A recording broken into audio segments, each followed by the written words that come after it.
नमस्कार, मी विजय पाठक. राजकीय रणभूमीमध्ये आपलं सर्वांचं सहर्ष स्वागत. महाराष्ट्रातील भेसळ माफियांवर मुंडे यांचा धडाका किती दिवस टिकणार? सखोल विश्लेषण. नमस्कार मित्रांनो. महाराष्ट्राच्या राजकारणात, प्रशासनात आणि व्यापारी क्षेत्रात सध्या एका नावाची जोरदार चर्चा सुरू आहे. ते नाव म्हणजे मुंडे साहेब. त्यांच्या कारवायांनी अनेकांच्या भुवया उंचावल्या आहेत, तर सामान्य नागरिकांमध्ये समाधानाची भावना निर्माण झाली आहे. कारण अनेक वर्षांपासून लोकांच्या मनात एक प्रश्न होता, भेसळ करणाऱ्यांवर, काळा बाजार करणाऱ्यांवर आणि ग्राहकांची फसवणूक करणाऱ्यांवर कठोर कारवाई कधी होणार. आज जे चित्र दिसतंय ते अनेकांना आशादायक वाटत असलं तरी या संपूर्ण घडामोडींमध्ये केवळ भावनेच्या दृष्टीने नव्हे तर वास्तववादी आणि राजकीय दृष्टिकोनातून पाहणं आवश्यक आहे असं वाटतं. भेसळीचा बाजार खरंच मोठा आहे का? महाराष्ट्रात अन्नपदार्थांपासून ते औषधांपर्यंत, दुधापासून ते मसाल्यांपर्यंत आणि इंधनापासून ते बांधकाम साहित्यापर्यंत अनेक क्षेत्रांमध्ये भेसळीच्या तक्रारी सातत्याने समोर येताना दिसून येतात. भेसळ हा केवळ आर्थिक गुन्हा नाही, तो जनतेच्या आरोग्यावरती थेट हल्ला आहे. एखादा गरीब माणूस आपल्या कुटुंबासाठी दूध विकत घेतो आणि त्यात भेसळ निघते. एखादा शेतकरी खत घेतो आणि ते बनावट निघते.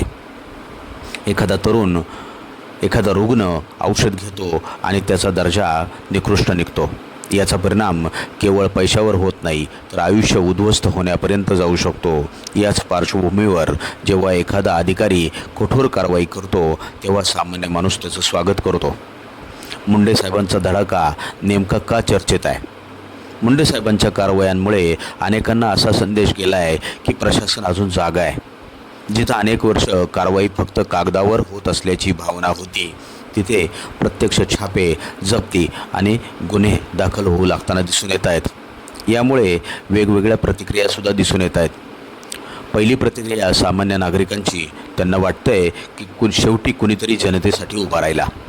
दुसरी प्रतिक्रिया काही व्यापारी वर्गातील काही घटकांची, कारण ज्या ठिकाणी अनियमितता असेल तिथे कारवाईची भीती असणे स्वाभाविक आहे. पण इथं एक मोठा प्रश्न उभा राहतो, हा धडाका खरंच किती दिवस चालणार? कारण महाराष्ट्रातील व्यापारी वर्ग अत्यंत प्रभावी आणि संघटित वर्ग मानला जातो. सर्व व्यापारी चुकीचे असतातच असे नाही. उलट मोठ्या प्रमाणावर व्यापारी प्रामाणिक व्यवसाय करताना सुद्धा आपल्याला वर्षानुवर्षे दिसून येतात, पिढ्यानपिढ्यासुद्धा दिसून येतात. परंतु प्रत्येक क्षेत्रामध्ये आणि कोणत्याही क्षेत्रात काही अपवाद असतातच.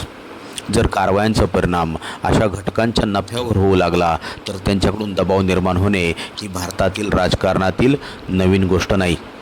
व्यापारी वर्गाची खरंच ताकद किती मोठी आहे तर व्यापारी हा फक्त कर भरणारा घटक नाही, तर तो स्थानिक अर्थव्यवस्थेचा कणा आहे आणि आधारस्तंभसुद्धा आहे. बाजारपेठा चालवतो, रोजगार निर्माण करतो, निवडणुकांमध्ये प्रभाव टाकतो, विविध संघटनांद्वारे दबाव निर्माण करू शकतो. अनेक मतदारसंघांमध्ये व्यापारी समाजाची मतं ही निवडणुकीची चित्र बदलू शकताना आपल्याला दिसून आलेली आहेत.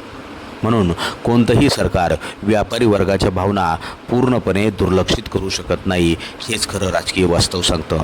त्यामुळं पुढं काय होऊ शकतं? राजकीय आणि प्रशासकीय इतिहासात तर सुरुवातीला मोठ्या धडक कारवाया होताना दिसून आलेल्या आहेत. त्यामुळे प्रशासनाचा संदेश जातोच. जनतेमध्ये सकारात्मक वातावरण तयार होते, परंतु काही काळानंतर अनेकदा कारवायांची तीव्रता कमी झाल्याची दिसून येते. कारणं अनेक असू शकतात. राजकीय दबाव असू शकतो, व्यापारी संघटनांचा विरोध असू शकतो, न्यायालयीन प्रक्रिया असू शकते, प्रशासनातील बदल असू शकतात आणि निवडणुकांचं गणितसुद्धा असू शकतं. त्यामुळे अनेक विश्लेषकांना असा अंदाज असतो की सुरुवातीचा वेग कायम ठेवणं ही सर्वात मोठी परीक्षा आहे. जनतेच्या खरंच काय अपेक्षा आहेत? तर जनतेला कोणत्याही व्यक्तीची पूजा करायची नाही, जनतेला परिणाम पाहिजे आहेत. जर भेसळ थांबली, ग्राहकांची फसवणूक कमी झाली, जर नियम सर्वांसाठी समान लागू झाले तर या कारवायांना खऱ्या अर्थाने यश मिळेल. कारवाई फक्त काही दिवसाची मोहीम न राहता ती एक सतत चालणारी व्यवस्था बनली पाहिजे. खरी लढाई आता सुरू झाली अशी दिसून येत आहे. मुंडे साहेबांनी जर खरोखरच भेसळ माफियांना आव्हान दिलेलं असेल, आव्हान देत आहेत, तर त्यांचे सर्वात मोठे आव्हान पुढील काळात असेल. कारण सुरुवातीला धडाका देणं सोपं असतं, पण दबाव विरोध, राजकीय समीकरणं आणि आर्थिक हितसंबंध यांच्या दरम्यान उभं राहून सातत्य राखणं फार कठीण. इतिहासात अनेक अधिकारी आले, मोठ्या कारवाया झाल्या, लोकप्रिय झाले, परंतु काळ जसा जसा गेला तसं त्यांचे हात बांधले गेल्याचे सुद्धा परिणाम आपण पाहिले आहेत. यातून निष्कर्ष काय, तर महाराष्ट्राला आज धडाकेबाज अधिकाऱ्यांची गरज आहे. यात कुणाचेच दुमत असण्याचं कारण नाही, परंतु कोणतीही मोहीम व्यक्तिपुरती मर्यादित न राहता व्यवस्थेचा भाग बनली पाहिजे. आज मुंडे साहेबांच्या कारवायांचं स्वागत केलं जातं आहे, पण खरी कसोटी पुढील काही महिन्यात लागणार आहे. कारण प्रश्न फक्त एका अधिकाऱ्याचा नाही, प्रश्न आहे भेसळ करणारे जिंकणार की सामान्य ग्राहक, दबावगड जिंकणार की कायद्याचं राज्य, आणि सर्वात महत्त्वाचं म्हणजे हा धडाका तात्पुरता आहे की महाराष्ट्रात नव्या प्रशासनिक संस्कृतीची सुरुवात आहे. याचं उत्तर येणारा काळच देईल.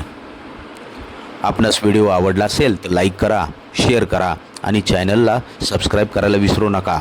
अशाच सखोल राजकीय आणि सामाजिक विश्लेषणांसाठी आपल्या चॅनलसोबत जोडले रहा.